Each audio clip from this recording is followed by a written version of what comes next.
Just how bad is human procreation?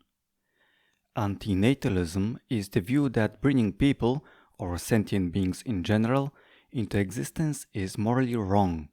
Alright, but how bad is it? This is a question I never see people talk about. I don't recall reading any book or academic paper, or even internet antinatalists for that matter, that would tackle this question. That's peculiar. Why is it even important or interesting to ask how wrong something is? I will state the obvious.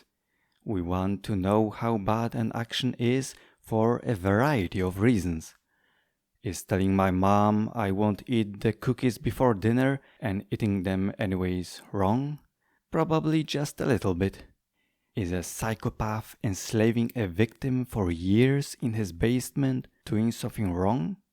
I would say that this is a major moral crime. We judge actions morally and we use these judgments to punish people based on how much wrong they did, to focus on which actions to prevent, to prioritize which victims to help, to decide whether we should not do something or if it's not a big deal, to teach the next generations what are the consequences of the most heinous transgressions in the hopes that they won't be doing them, and so on.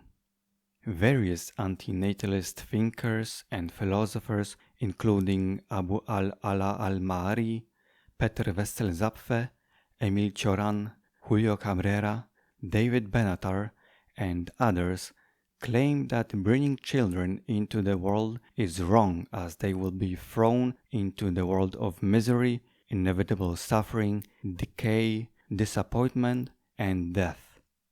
That sounds serious enough, so why would I even ask the question?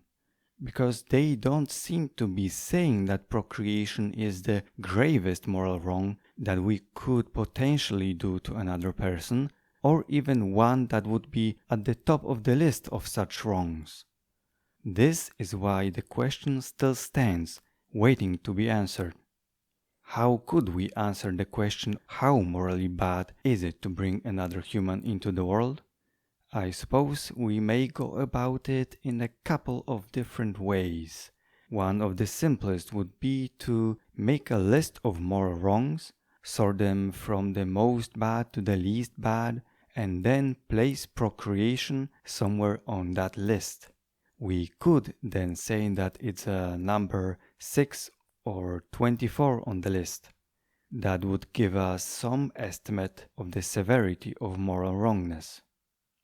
The problem is, it may be the case that we can't sort wrongs in such a way because, for example, there could be things that overtake each other, like the moves in a rock-paper-scissors game, where no single item is better or worse than all the others.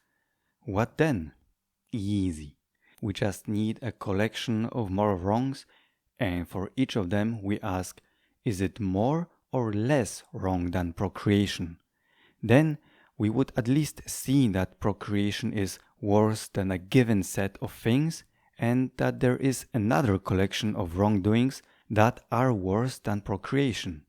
I would suggest to take into account only the things that one person does to another, and even if there may be further effects on others, let's disregard them. This way, a comparison would be simpler and more obvious. Whatever the approach, it should be possible to give an answer or answers if you want to take into account a couple of methods. To our initial question, just how morally bad is human procreation?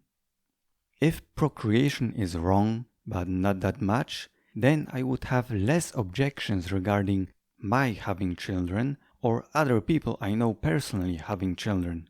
If procreation is terribly immoral, then I would have a strong motivation not only not to have children, but also to do something about it, either by engaging in activism, donating to anti-natalist organizations, or donating to organizations that provide contraceptives to people in poor countries. If I don't have an answer, then I'm in a pickle. I don't exactly know how to live, how to spend my time or money. Antinatalism doesn't give me a compass to direct my actions, and at least some forms of morality is about providing guidance on how to act. I don't have an answer, but maybe you will help me. If you're willing, try to answer the question either using one of the methods I mentioned earlier or through some other means. It would be great to know how bad is it to bring another person into the world, but it would also be good to know why is it so bad. I focused only on human procreation. This is mostly for the sake of simplicity. Of course, some philosophers, David Benatar being the best example, argue that bringing animals, or even sentient machines, into existence is also wrong.